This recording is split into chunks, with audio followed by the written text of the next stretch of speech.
Major funding for KPBS Evening Edition has been made possible in part by Anderson Plumbing, Heating and Air, proud to support the mission of KPBS and privileged to serve San Diego clients. Anderson Plumbing, Heating and Air, helping homeowners maintain drain, heating, and cooling systems since 1978. And by the Conrad Prebys Foundation, Darlene Marco Shiley, and by the following.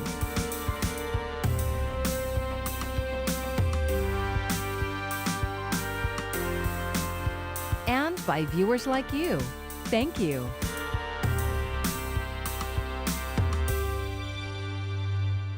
Good evening. It's Friday, July 24th. Thanks for joining us. I'm Maya Trabulsi. It is the day many San Diegans look forward to every year, opening day at Petro Park.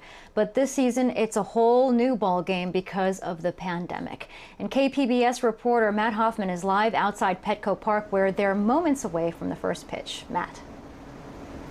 Yeah, Maya, we're not seeing your typical game day crowds down here by the ballpark. In fact, right now, if you look around, really not a whole lot of people at all down here in this area. Now, that's partially because fans are not being allowed inside of the stands. As you see here, we're about 60 minutes away from game time. And keep in mind, this is a 60-game baseball season that's going to be starting here at Petco Park.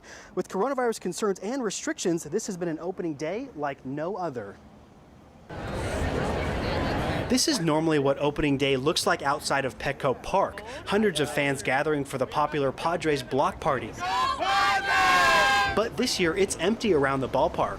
I mean, obviously, you look around, it's like it seems kind of dead. Last night, I watched the Dodgers opening day, and it just seemed, I mean, they got these cardboard cutouts in the stands, and it's just like, it ain't the same. The Padres are also planning on putting cardboard cutouts of people in the stands. Even though Friar faithful can't get inside the ballpark, today many came down just to reminisce. Have you ever been to the Padres ballpark here before? Yes, many times. It feels different, right, here like this? Yeah, you can't really go inside. We wanted to get all dressed up. We got our new jerseys and everything over the off season, and then we wanted to come down and take our pictures how we normally do, and we're hoping the park at the park's open. The Padres say Park at the Park, now called Gallagher Square, won't be open for fans during games this season. That kind of sucks a little bit, but we're still gonna go to the store. But we're still excited. I mean, we still want that World Series ring. For nearly a decade, one young fan's opening day tradition has been buying a baseball for a service member, a tradition that isn't happening this year because of COVID-19.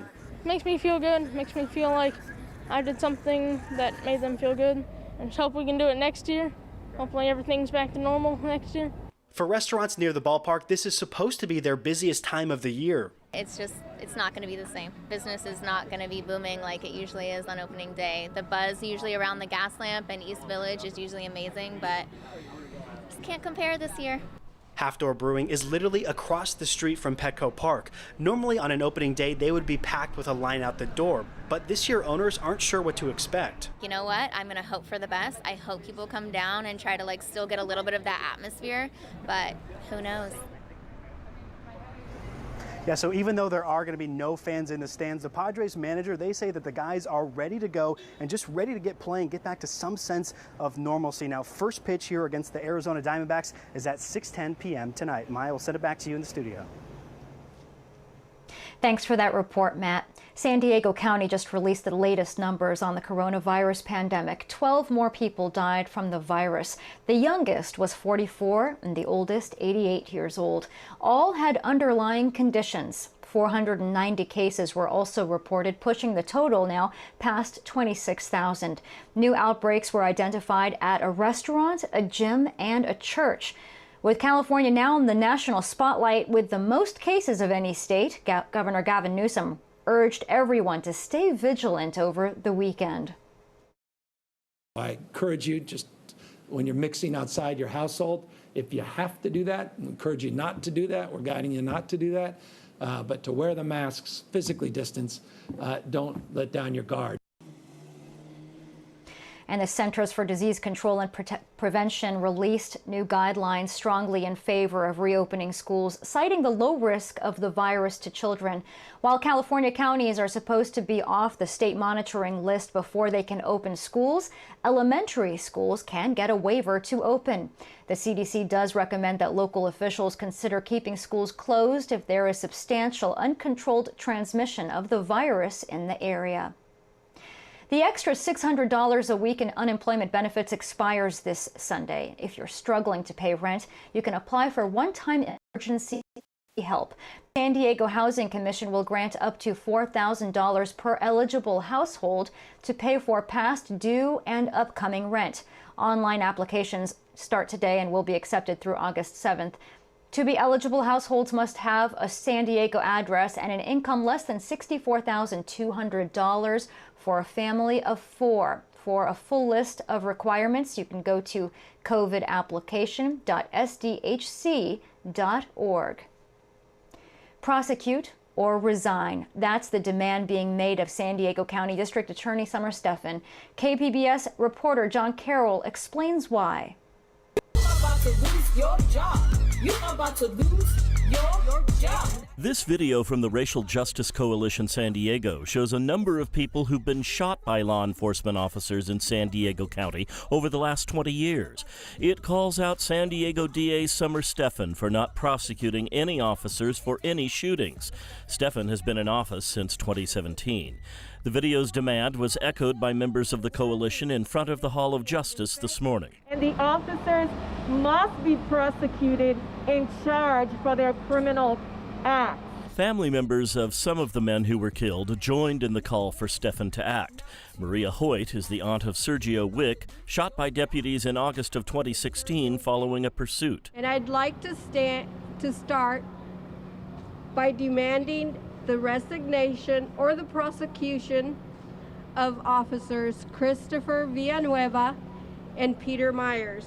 A Citizens Review Board later found the shooting of Wick justified. Good morning, my name is Desiree Smith. Smith's son was involved in a violent incident with San Diego police at Lincoln High School in 2014. Smith says he was choked. He did survive. We are tired of our people being killed with no justification and no prosecution. So my message is prosecute or resign. The district attorney's office chose not to make anyone available to answer our questions. Instead, they released a statement which says, in part, "Our office takes great care to make sure our analysis follows the law, is independent, objective, and thorough. When the evidence and facts support criminal charges, we will file them, as we did recently against the former sheriff's deputy who is charged with murder." John Carroll, KPBS News. Should police be removed from mental health calls? Coming up, we explore what that would look like and whether it would save money. Many people in San Diego County are no longer commuting to work. KPBS Metro reporter Andrew Bowen says that's shaking up plans for the region's transportation future. Rush hour on the freeways isn't what it used to be, with many people working from home. But the county's transportation planning agency, SANDAG, says car travel bottomed out in April and has been rising ever since. The same is true for air pollution, which is back to where it was about 5 years ago. Antoinette Meyer is SANDAG's Director of Mobility and Innovation. She told the agency's board members Friday more teleworking can help lower greenhouse gas emissions, but it's not a panacea, and it tends to help mostly white and upper-income workers. For just about everyone that works in an industry like hospitality, which is a sector that employs a lot of people in our region, or in other essential industries like agriculture or healthcare support or transportation services, these jobs are much less likely to be able to be done at home, and they're often lower wage jobs. Public transit ridership is also down, but slowly recovering. Many of those who continue to ride buses and trolleys are essential workers with no access to a car. So as we plan for a future transportation system with equal access to jobs and education and community services, quality public transit is vital to making those critical connections equitably. Sandag says it's incorporating more ambitious teleworking goals into its regional transportation plan, the framework of which will be unveiled in a few weeks. That will lay out where and what kind of transportation infrastructure the region will need decades from now. Andrew Bowen, KPBS News. UCSD Health and UCSD School of Medicine are hosting COVID-19 vaccine trials as part of a nationwide effort. The trials, sponsored by the National Institute of Health, start Monday here in San Diego and other sites across the country. The vaccine was developed by Moderna. UCSD is one of 3 participating sites in the region and expects to enroll about 500 people. The San Diego Zoo and Safari Park are still welcoming visitors despite additional restrictions that went into effect this month. KPBS reporter Eric Anderson says the limitations haven't dampened enthusiasm. Dennis Peter drove down from Los Angeles to visit the zoo with his son and fiancée. He had to double check to make sure the facility was even open. We weren't sure how it was going to be, but did my research and we decided we're going to come have a family day. They had plenty of company, even though the zoo is limiting the number of people who can be in the park because of COVID-19. Imperial Beach resident Mark Jones was visiting for the second time in 2 days. There's signs posted everywhere, especially at the exhibits. There's a high-touch area, so they have these signs that say, if you touch the glass, just keep in mind to wash your hands after. There's hand sanitizer everywhere, and to make sure everybody's wearing their masks. Those things are happening in part because the state issued strict guidance in June for the facility to reopen. And while zoo officials are happy to be operating, they concede there's been some confusion since the governor tightened public rules in July because infections were climbing. Indoor zoos and museums had to close again. The San Diego Zoo is primarily an outdoor experience, and they met all the safety guidelines, but they're still getting about 1,000 calls a day. They see it on the website, they've heard it in other places, but there's still sometimes people really need that reassurance from a voice on the other end of the phone. Zoo Chief Marketing Officer Ted Moulter says written guidelines are clear, but when the news was delivered, it was a bit ambiguous. He's happy the zoo is welcoming visitors, and he wants to see other attractions open. Seeing that hotels are open, seeing there's activities on the beaches, and that there are things for people that live here, as well as some folks that might come in from a little distance. They can stay here safely. They can visit the zoo, they can visit the park, and there's enough things for them to do. Zoo officials are hoping that these lines continue to be busy moving forward, but a lot will depend on their COVID response activities and also state guidance. Eric Anderson, KPBS News. Racing resumed at Del Mar today after 3 dates were canceled because of 15 jockeys tested positive for the coronavirus. From now on, only jockeys based in California are allowed to ride at Del Mar, and any jockeys who compete elsewhere won't be able to return to the track for the rest of the season. Racing will be held Monday to make up for one of the canceled days. While fans aren't allowed to attend, there will be some nice weather at the track. Here's Jeff Cornish with your weekend forecast.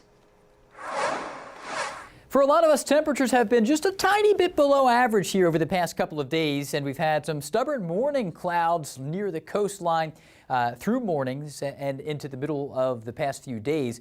But we're going to be dealing with a slight increase in temperature here for the weekend. Back to average for Saturday, stepping above average for temperatures across the board next week, and it will be pretty toasty out there. We don't expect to see record heat or anything of that nature, but it will be a very warm and hot time across the interior once again. Tonight, we're dealing with lows around 64 in San Diego as that nightly tide of clouds marches in. Those low clouds, Ramona 54, Borrego Springs a warm spot at 71, Campo around 49 for your low tonight. And into this Saturday forecast, again, typically hot for this time of the year in Borrego Springs at 107. Mount Laguna looks nice, upper 70s there, and low 70s into San Diego and Chula Vista. As we step ahead, the big story in the Southwest on a regional perspective remains the potential for some flash flooding across the Four Corners region with a pretty decent surge of Pacific moisture, and this has been moving north into the Four Corners region. So areas like the Bighorn Fire, burn scar zone there, now 100% contained, the fire's out in the area near Tucson, is at risk of flooding. And those burn scar zones, as we know in parts of California, are greater risk zones for flooding when the rains come down, with the vegetation gone in those areas, at least for a couple of years. As we look at the early week forecast here, that moisture continues to bring daily thunderstorms into the interior deserts of Arizona, but not for California. We expect to stay hot and generally dry. So temperatures trend up. Coastal areas back into the mid to upper 70s, a couple degrees above average for Tuesday and Wednesday. And the inland areas, it's a warming trend from 82 Saturday back to 85. We gain about 3 degrees in that transition, and we're going to stay around 85. Mountains into the upper 70s, near 79, almost 80 on Wednesday. The deserts are where we really feel it, back up to 111 on Tuesday, a few degrees above average. And this time of the year, when you're above average in the deserts, it's hot. I'm meteorologist Jeff Cornish for KPBS News. The USS Bonhomme Richard has fire, smoke, and water damage on 11 of its 14 decks. That's according to an email from the Navy's top admiral obtained by the San Diego Union Tribune. Admiral Mike Gilday toured the ship last week after the fire that burned aboard for 4 days.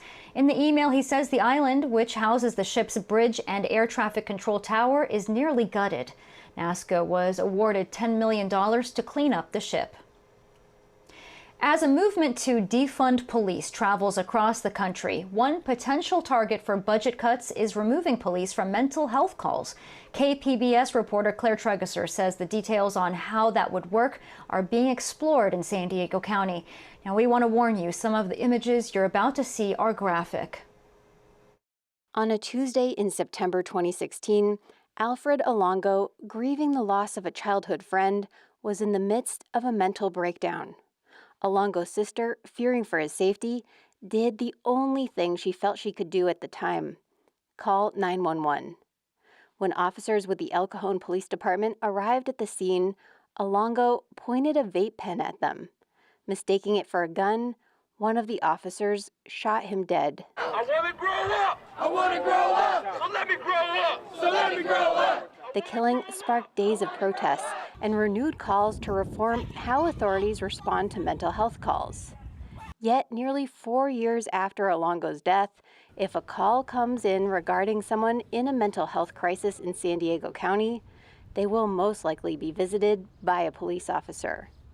However, it's not like this everywhere.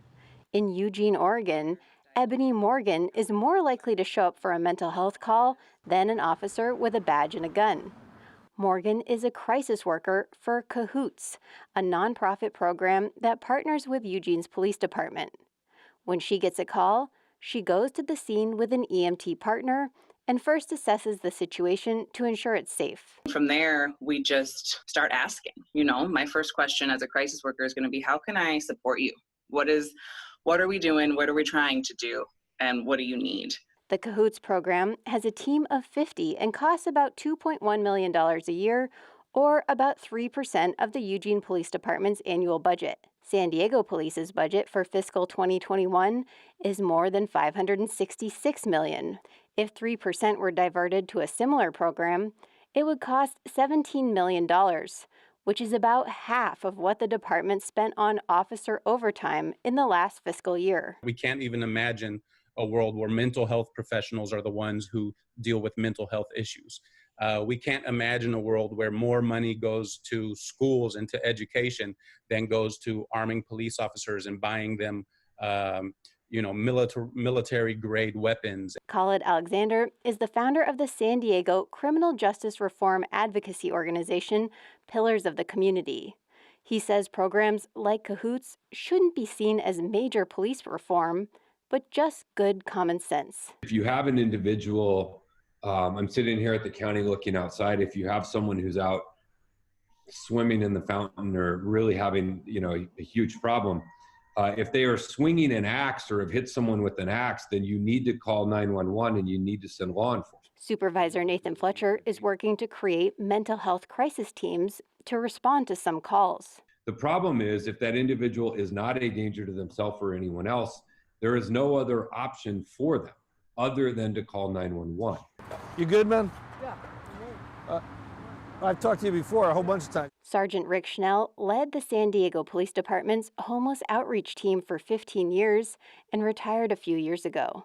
He says even if San Diego establishes its own version of Cahoots, it couldn't completely take the place of police on mental health calls. But I mean, it's 3 o'clock in the morning and you've got somebody with mental health issues going on. Who else are you going to call? The police are coming. Instead, he advocates for more training for police officers and hiring officers who can maintain calm. When an officer shows up in his or her blue uniform with a gun and a badge, that automatically escalates a situation, he says. If you're an angry person inside, you probably don't want to be a police officer. This is not the job for you. Claire Tregesser, KPBS News. San Diego County home prices reached a record high in June. According to CoreLogic, the median home price was $600,250. That's a nearly 2% increase over the past year. Low supply from sellers taking their homes off the market during the pandemic is the biggest reason for the increase. Mortgage interest rates are also low right now. It looks like a lot of restaurants that temporarily closed because of the coronavirus are now gone for good. A new report from Yelp says 60% of those businesses have closed permanently. As of 2 weeks ago, nearly 16,000 restaurants on its site were out of business. Many have tried to adapt with online ordering and curbside pickup, but for some, it's not enough to pay the bills. Comic-Con usually draws thousands of people to San Diego, but this year it's all online. SDSU's Miro Kopik has more on the convention's economic impact. This year, the city was expecting 135,000 registered fans attending Comic-Con, over $165 million in local economic impact, of which $90 million was going to be direct attendee spend at about $700 per attendee just for the convention. The rest is many of the attendees stay in San Diego for a few days after to enjoy all what San Diego has to offer. And they would have held over 62,000 hotel rooms and generated over $3 million in hotel and sales tax. So it's a big loss materially to the city of San Diego. Additionally, it's also a big loss in terms of international reputation. Comic-Con gives us a little bit of an international cachet. There are many of these attendees come from all over the world. There are over 2,500 media that attend from over 30 countries. So it's a big loss for the city of San Diego. And Comic-Con at Home has dozens of panels available for free on the Comic-Con YouTube channel. KPBS arts reporter Beth Accomando has some recommendations for what to watch. This The exhibit hall will be opening momentarily. Has been replaced by this as the way to start your Comic-Con day. The pop culture convention was forced to move its massive event online because of the coronavirus pandemic. The good news about that is that a panel on comics in the classroom, which might have only drawn 100 people in a small room, had more than 9,000 views in 24 hours, and the numbers continue to grow. Thank you again for kind of having this conversation with us, for these educators out here at Comic-Con at Home, the AMA panel. Since people don't have to commit hours or days to waiting in line for Hall H, they can actually sample a variety of panels without missing out on anything. And the panel diversity is truly breathtaking, with discussions on Afrofuturism and religion, queer horror, women in TV and gaming, and an eye-opening one on art in the Holocaust. Hi, I'm Miriam. Thank you for including me in this panel. My book, this graphic novel, We Are on Our Own, is about our escape and life in hiding during the year 1944 to 1945. Author Max Brooks is part of a panel on zombies and coronavirus, planning for the next big outbreak. We've got an amazing panel. We've got academics, we've got doctors, we've got national security experts, we've got important, powerful, intellectual minds, and me. People can expect to hear us discuss this real plague that we're dealing with, but through the metaphor of zombies. Because the best tool of education is pop culture. Pop culture is the best way to communicate big ideas because it's popular. Even though the panel went live at noon today, anyone can still check it out by going to the Comic-Con YouTube channel. Brooks is the author of the 2006 book World War Z, which now looks rather prescient about our current pandemic. Zombies are a great metaphor for this pandemic because they spread just like a plague. You have issues of infection, you have issues of protecting your loved ones. You also have big issues like a zombie plague shutting down the economy, people fearing for their livelihoods as well as their lives. Unlike other horror monsters, which tend to be very small and isolated and intimate, zombies are big, and so is this plague. While this is no substitution for the in-person experience, it does provide a great opportunity for people all over the globe to get a taste of the Comic-Con experience. Beth Accomando, KPBS News. I'm Judy Woodruff. Tonight on the NewsHour, COVID and race, how disparities in Alabama are highlighted by the pandemic. Coming up at 7 after Evening Edition on KPBS. And here's a recap of our top stories. 12 more people have died from the coronavirus in San Diego County. They are 4 women and 8 men. The youngest was 44 and the oldest 88 years old. All had underlying conditions. 490 cases were also reported today, pushing the total number past 26,000. New outbreaks were reported at a restaurant, a gym, and a church. Local activists are calling on the San Diego County District Attorney to prosecute police officers for shootings or resign. The DA's office responded in a statement saying it did recently file murder charges against a former sheriff's deputy. As always, you can find tonight's stories on our website, kpbs.org/evening edition. Thank you for joining us. I'm Maya Trabulsi. Have a great evening. Major funding for KPBS Evening Edition has been made possible in part by Anderson Plumbing, Heating and Air, proud to support the mission of KPBS and privileged to serve San Diego clients. Anderson Plumbing, Heating and Air, helping homeowners maintain drain, heating, and cooling systems since 1978.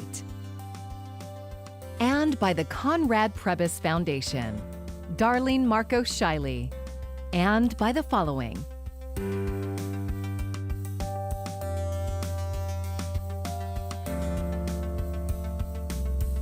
And by viewers like you. Thank you.